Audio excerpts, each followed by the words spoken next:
चंपावती नदी में भासीगले वृद्ध 3 दिन पर नदी पठारू उद्धार है मृतदेह। एभली अभावन घटना देखा मिली कोरापुट जिला नारायणपाटण। लघुचाप वर्षा नदी में आंठुए उच्चर पानी जाउथिबा बेले परिबा बिकिबाकू जाई आउ घर को फेरी नाहांती वृद्ध जनक। उपर मुंडरे वर्षा पानी बढ़ी आसिबा कारणरू चंपावती नदी में भासी जाइथिले वृद्ध। तेबे परिवार लोके बहु खोजाखोजी करबा परे मध्य वृद्धक पत्ता मिल नथिला।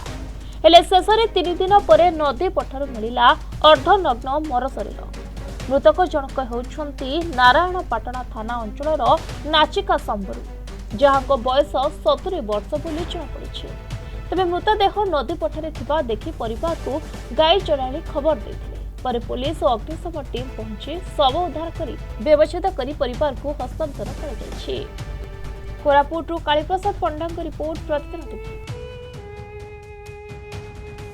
बेक, पिठी, अंटा, आंठू आदि समस्त दरजर एकमात्र तैल श्री संजीवनी पेन रिलीफ ऑयल।